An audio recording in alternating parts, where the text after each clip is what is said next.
সময় সংলাপে স্বাগত জানাচ্ছি। আমি তুষার আব্দুল্লাহ। সময় সংলাপে আমার সঙ্গে যোগ দিয়েছেন লেখক ও গবেষক মোকাররম হোসেন। আপনাকে স্বাগত মোকাররম ভাই।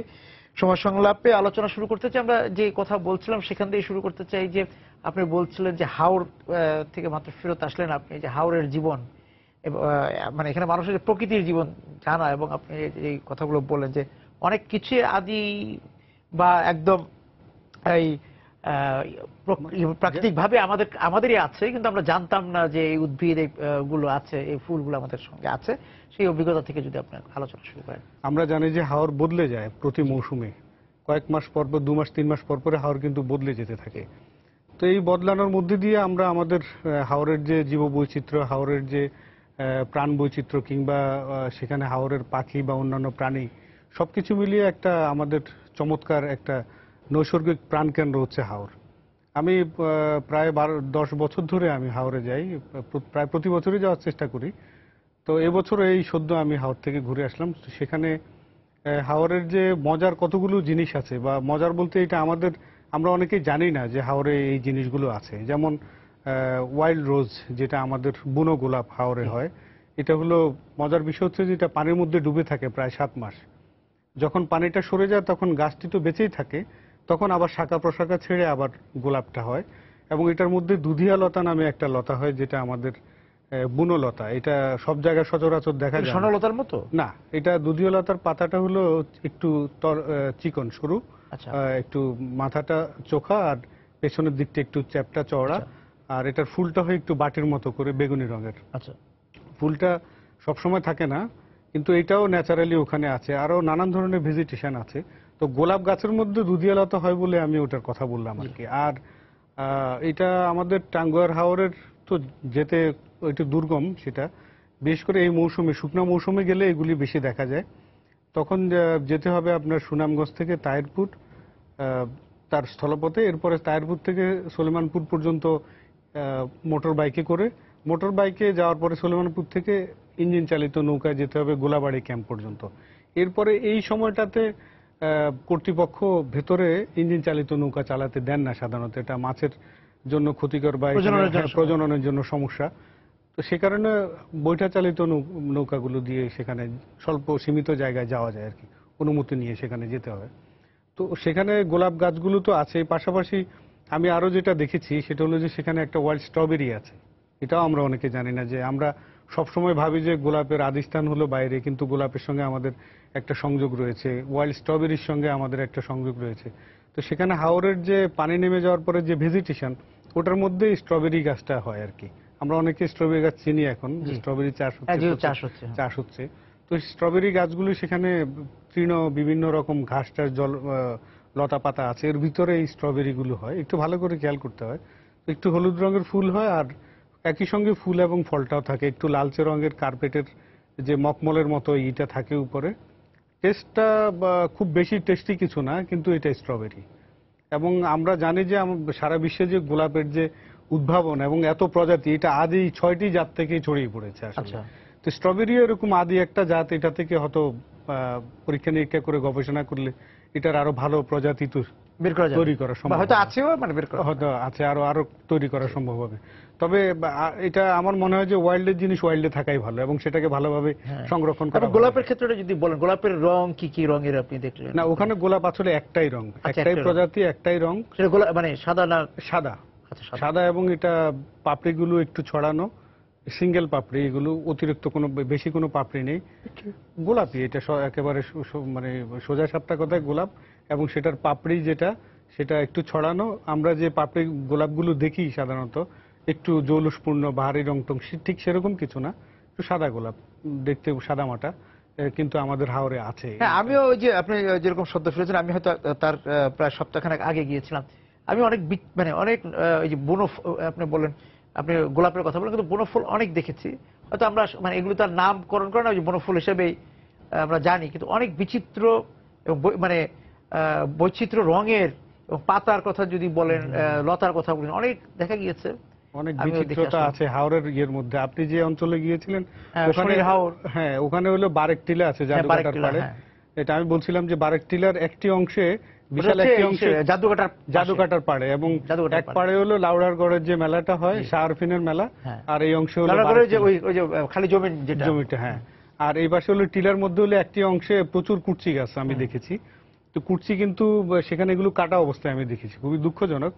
কুরচি গাছটা হলো আমাদের 2012 সালের বন্যপ্রাণী নিয়ন্ত্রণ আইন অনুযায়ী কুরচি গাছ কাটা কিন্তু নিষিদ্ধ। আর বারেক টিলাটাও কিন্তু একটা সরকারি জায়গা, দুটোই কিন্তু অন্যায় কাজ।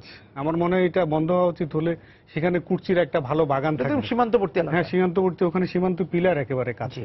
তো জায়গাটা আমার মনে হয় সংরক্ষণ করলে সেখানে আমার মনে হয় কুরচি গাছগুলো বেঁচে যাবে। এটার পাশেই আপনি যেটার কথা বলেছি, বারেক টিলার পাশেই একটা বড় শিমুলের বাগান আছে। আমার জানা মতে বাংলাদেশে আমার মনে হয় সবচেয়ে বড় শিমুলের বাগান এটা, এবং সেখানে শত শত শিমুল গাছ আছে। এবং আমি একটু বিরতিতে যাও, ফিরে এসে একটু এই জাদুকাটা নদী, হাওরের এই মানে এখন পানি নেই, হ্যাঁ, বর্ষা মৌসুম না, তারপর কিন্তু জাদুকাটা দেখতে সুন্দর, খুবই সুন্দর। হাওরের সময় নিশ্চয়ই আপনি গিয়েছেন।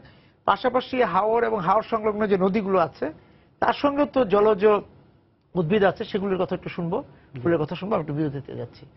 দর্শক, সময় সংলাপে বিরতিতে যাচ্ছি, ফিরে এসে কথা হবে। সঙ্গে আছেন মোকাররম হোসেন। ফিরে এলাম সময় সংলাপে। আমরা ছিলাম জাদু কাটার পারে। হ্যাঁ, সেটা জাদুকাটার পাড়ে আমরা শিমুল বাগান নিয়ে বলছিলাম। সেখানে চমৎকার একটা শিমুল বাগান আছে।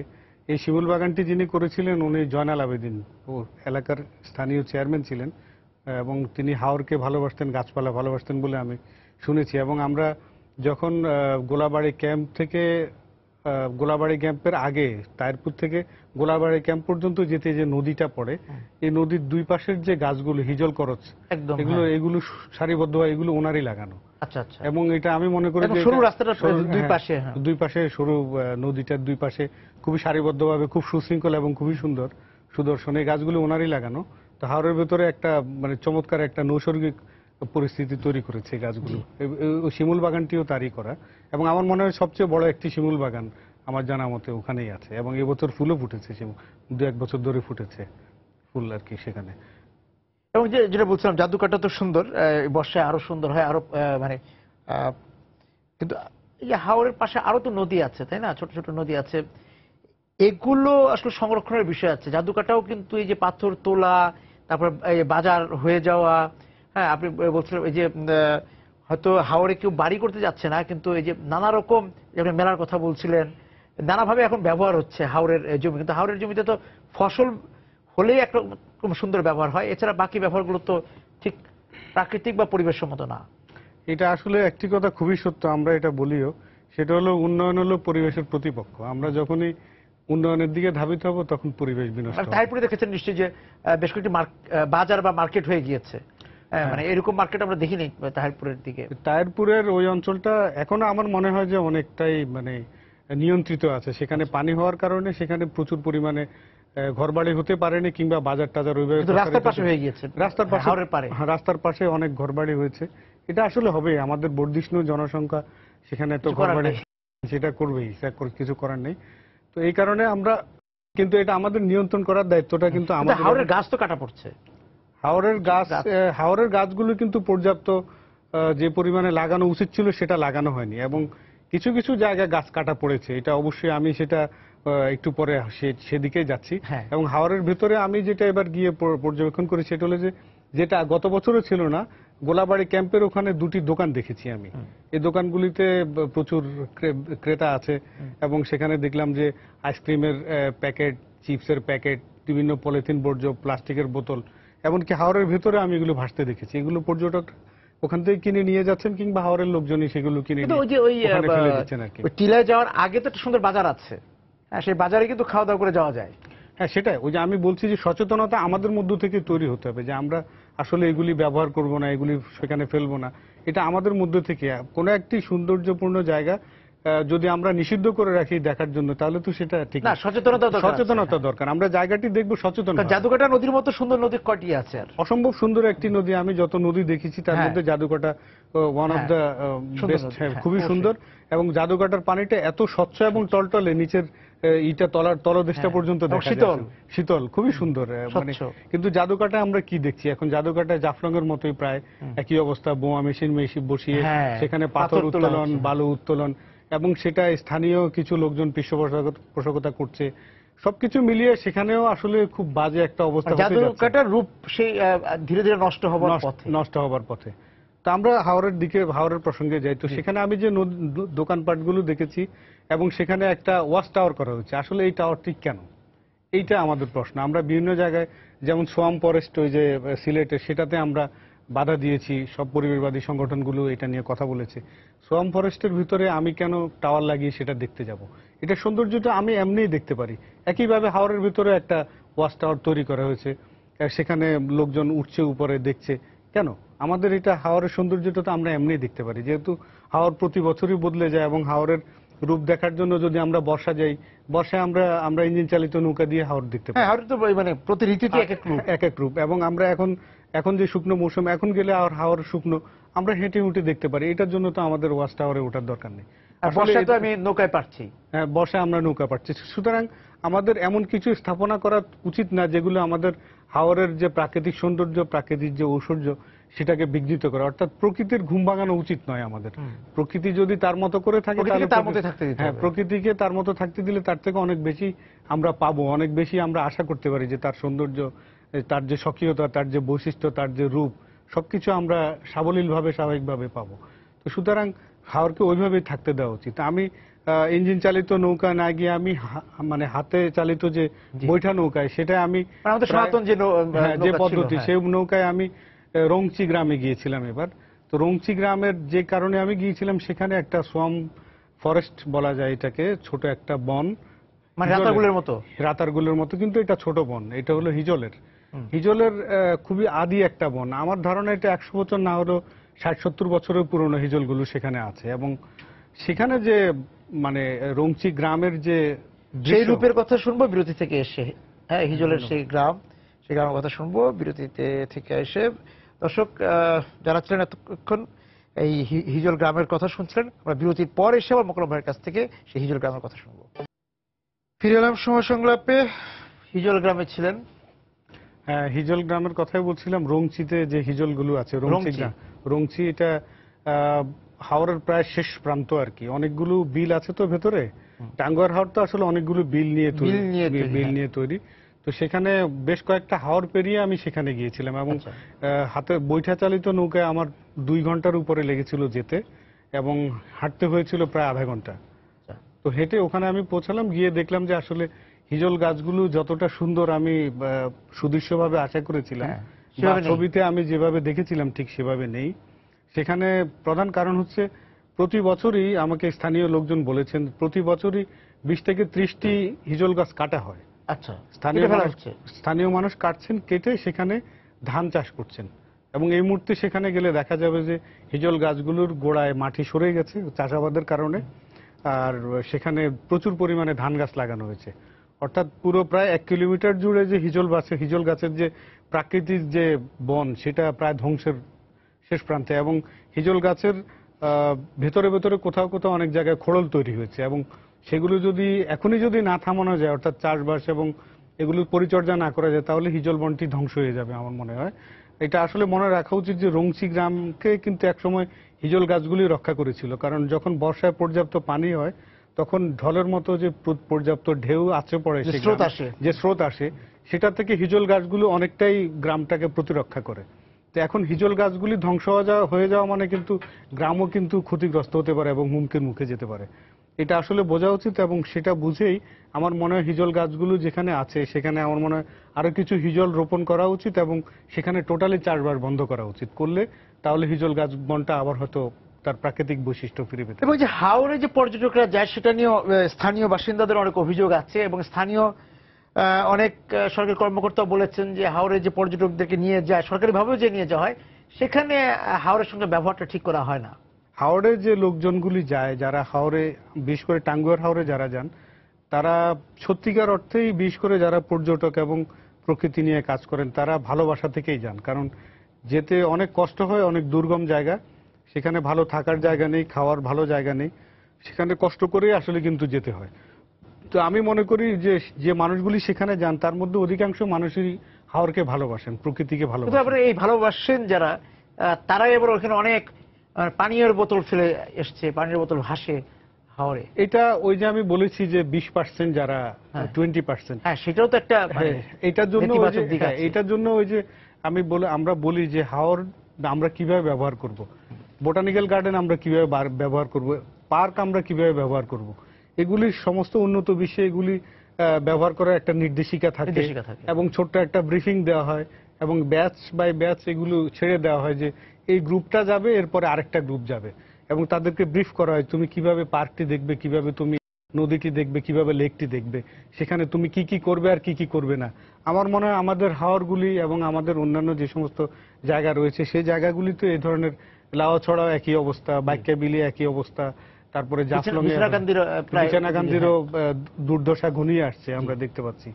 তো এটা আসলে আমাদের সচেতনতা দরকার এবং সেজন্য স্কুলিং দরকার আমি মনে করি, এবং তারা বলে দিবে কিভাবে ব্যবহার করবে এবং তাদেরকে ওইভাবে ছেড়ে দেওয়া যে কোনো প্লাস্টিকের বর্জ্য তাদের কাছে নেই কিংবা খাওয়ার জন্য ক্ষতিকর কোনো পদার্থ তারা ক্যারি করছেন না, সেইভাবে তারা হয়তো হাওরটি দেখতে পাবেন। এরকম একটা আমার মনে হয় নজরদারি আমার মনে হয় থাকা উচিত এই ধরনের সেন্সিটিভ এলাকাগুলিতে।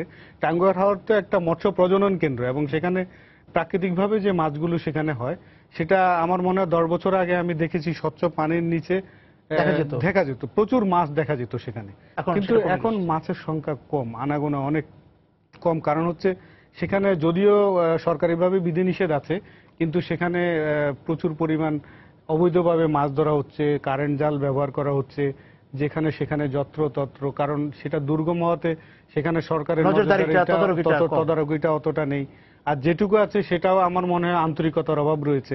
সবকিছু মিলিয়ে জেলেদের অংশগ্রহণটা কম, মানে যারা মাছ ধরতে যাচ্ছেন তাদের অংশগ্রহণ কম এবং তাদের অধিকারও কম সেরকম শোনা যায়। যে এটা আমার মনে হয় আংশিক সত্য, কারণ জেলেরা যে কোনো উপায়ে কিন্তু মাছ ধরছেন, আমি দেখেছি বিভিন্নভাবে মাছ ধরছে, কিন্তু এটা রক্ষার দায়িত্ব, দেখার দায়িত্ব। কারণ এখানে যেটা হচ্ছে যে মহাজনরা নিয়ে নিচ্ছে এই হাওর বা বিলের যে মালিকানা বলেন, লিজ বলেন, সেক্ষেত্রে সাধারণ জেলের সেখানে খুব একটা ভূমিকা থাকে না, যে কারণে তার তো এটার প্রতি ভালোবাসা, এটা রক্ষার ব্যাপারটাও কিন্তু এখানে কমে আসে। বরং যে মহাজন সে আরো বেশি মাছ নেওয়া, বেশি এটাকে ব্যবহার করার চেষ্টা করে। আমরা যেটা জানি সেটা হলো যে আন্তর্জাতিক সংস্থা IUCN এর মাধ্যমে CNRS নামক একটা সংস্থা, সেখানে বেসরকারি সংস্থা হাওর ব্যবস্থাপনা করছিল দীর্ঘদিন ধরে। সম্ভবত তাদের এখন কার্যক্রম একটু স্তীমিত আছে যে কোনো কারণে হোক।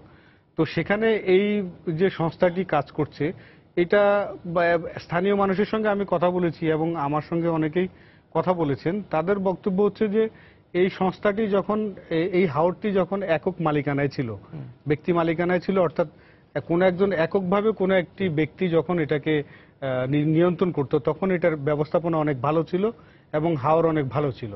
তো তাদের দাবি হচ্ছে যে ওই রকম একটা ব্যবস্থাপনায় আসলে সেটা তাদের জন্য ভালো হবে এবং তারা অংশীদার ভিত্তিতে হাওরের সঙ্গে যদি যুক্ত থাকতে পারে তাহলে তারা হাওরের সুবিধাটাও পাবে এবং হাওর ভালোভাবে বেঁচে থাকবে। এটা হলো স্থানীয় মানুষদের বক্তব্য। কিন্তু সবচেয়ে বড় কথা আমি যেটা বলেছি সেটা হলো যে যিনি ইজারা নেবেন হাওরটি পরিচর্যার জন্য, দেখভালের জন্য এবং সেখানে মৎস্য সম্পদ আহরণের জন্য, তার সেই আন্তরিকতাটুকু থাকতে হবে। অর্থাৎ আমি যদি হাওরের একেবারে পানি সেচ করে, যেটা নীতিমালা পরিপন্থী, সমস্ত মাছ সেখান থেকে আমি যদি আহরণ করি বা মাছ ধরে ফেলি, তাহলে সেটা মাতৃ মাছ তো বেঁচে থাকলো না। মাতৃ মাছ বেঁচে না থাকলে সেখান থেকে প্রজনন হবে। হাওরকে কিভাবে যত্ন নিতে হবে, লালন পালন করতে হবে, সেটা নিয়ে আলোচনা করব বিরতি থেকে এসে। ফিরে এলাম সময় সংলাপে। মোকাররম ভাই, বলছিলাম যে এই হাওর বিল কে লালন পালন করা, আমরা তো দূর থেকে গিয়ে শত শত মাইল থেকে দূরে থেকে গিয়ে সেটা পারবো না, এবং স্থানীয় প্রশাসন সেখানে যারা বসবাস করছে তাদের একটা সম্পৃক্ততা থাকা দরকার। এবং যেটা আলোচনা করছিলাম যে আসলে হাওরের যারা সেখানে স্থানীয় মানুষ রয়েছে তাদের বক্তব্য হলো যে একটা যদি ব্যক্তিগতভাবে যদি হাওরটি ইজারায় থাকে তাহলে তাদের হাওরের নজরদারিটা ভালো এবং হাওরের তাদের মৎস্য সম্পদ আহরণে তাদের একটা সম্পৃক্ততা থাকে এবং সুবিধা হয়। তো সেটা আমার মনে হয় সেটা আমলে নেওয়া যেতে পারে। এবং সেটার সঙ্গে সবচেয়ে বড় কথা হলো হাওরটি যিনি ইজারা নেবেন বা হাওরটি যিনি তদারকি করবেন তার সম্পৃক্ততা কি হবে এবং সেটা তিনি কতটা করতে পারবেন কতটা করতে পারবেন না, সেটার সঙ্গে প্রশাসনের একটা লিঙ্ক আপ এবং ব্যক্তিগতভাবে যিনি থাকবেন দায়িত্বে তারও একটা সম্পৃক্ততা কতটুকু হবে, তিনি কতটা করতে পারবেন, সেটা মিলিয়ে আমার মনে হয় অংশীদারিত্বের ভিত্তিতে। একটা অংশীদারিত্বের ভিত্তিতে একটা সেটা হওয়া উচিত। এবং সেখানে আমরা যেটা ব্যক্তিগতভাবে মনে করি বা আমি যেটা মনে করি সেটা হলো যে একজন জেলে এককভাবে কিন্তু মাদার ফিশারিজ ধ্বংস করতে পারেন না। তিনি হয়তো আংশিকভাবে এত বড় হাওর থেকে তিনি সারা বছরে হয়তো আংশিকভাবে কিছু মাছ আহরণ মাছ করতে নেবেন, পারেন। হ্যাঁ। কিন্তু এই যখনই মাদার ফিশারিজটা ধ্বংস করা হয় সেটার সঙ্গে একটা চক্র জড়িত থাকে এবং সেটা বৈধ পন্থায় হোক অবৈধ পন্থায় হোক তারা কিন্তু নানানভাবে সেখানে সক্রিয় রয়েছে এবং হাওরের পাখি নিধন থেকে শুরু করে গাছপালার ডাল কেটে নেওয়া, গাছ কেটে নেওয়া এবং সেখানে অবৈধভাবে মৎস্য সম্পদ আহরণ, এটা একটা বড় চক্র রয়েছে এবং সেখানে নানান ধরনের মেকানিজম হয় আসলে, যেটা আমরা বাইরে থেকে সেটা বুঝতে পারি না। ভেতরে যারা থাকেন তারা বিষয়গুলি স্পষ্টভাবে জানেন, কিংবা যারা সবসময় যাতায়াত করেন তারা সেই তারা বিষয়গুলি বুঝতে হয়তো পারেন। বুঝতে পারেন।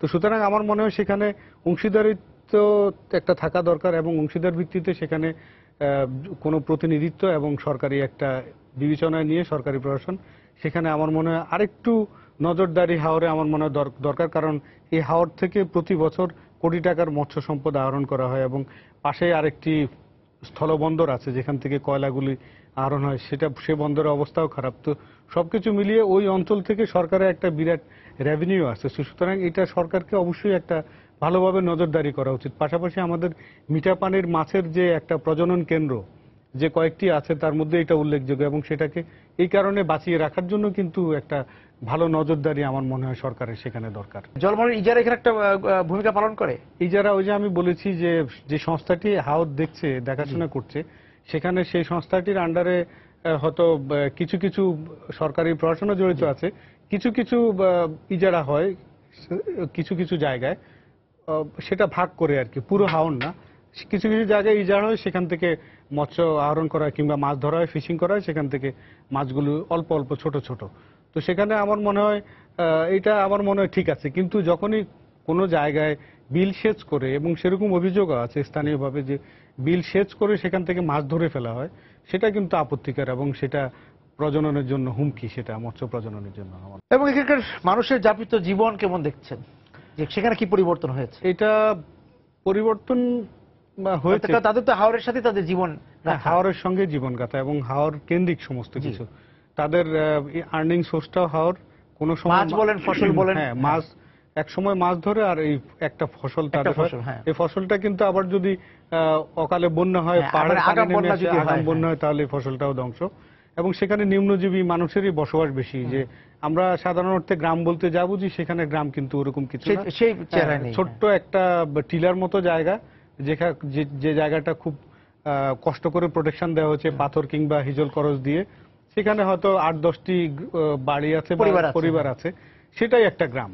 তো এরকম গ্রামগুলিতে বিচ্ছিন্নভাবে বিভিন্ন জায়গায় কিছু স্কুলও আছে, পড়াশোনা হচ্ছে। আমার মনে হয় একটু চেঞ্জ হয়েছে হাওরের, যে স্কুল হয়েছে, কিছু সুযোগ সুবিধা তৈরি হয়েছে, আর ব্রিজটা হওয়ার কারণে তাহিরপুর পর্যন্ত যাতায়াত ব্যবস্থা একটু ভালো হয়েছে। সুতরাং সেখানে একটু মানুষের জীবনযাত্রা একটু পরিবর্তন এসেছে আমার মনে হয়। পাশাপাশি যদি তারা শিক্ষা দীক্ষাটা নিতে পারে ভালোভাবে, তাহলে আমার মনে হয় হাওরের চিত্রটা আর একটু বদলে যেতে পারে। এবং তাতে এই যে শিক্ষা দীক্ষা হলো, একটু জীবনের উন্নতি হয়েছে, তাতে এই যে প্রকৃতিকে তারা সংরক্ষণ করার ক্ষেত্রে কতটা ভূমিকা রাখছে? আমরা তো আশাবাদী, আমরা সবসময়, তারা তো চায় তার প্রকৃতি থাকুক অবশ্যই, কারণ স্থানীয় মানুষজন কিন্তু হাওরের, তারা সেটা চান। যে দুষ্ট চক্র, সেটা আমি বলেছি হয়তো খুবই 2% কিংবা ক্ষমতাশীল চক্র থাকে, 5% কিংবা 10%, খুবই ছোট। বাকিরা তো হ্যাঁ, ম্যাক্সিমাম লোকজন যারা মেজরিটি, তারা কিন্তু চান যে হাওরটা ভালোভাবে থাকুক, শিমুল গাছ থাকুক, কুরচি থাকুক, করস থাকুক, গোলাপ থাকুক, হ্যাঁ সব থাকুক, এবং হাওরটা হাওরের মতো থাকুক। তারা হাওর থেকে তাদের জীবিকা অন্বেষণ করবেন এবং হাওরটাকে বাঁচিয়ে রাখবেন।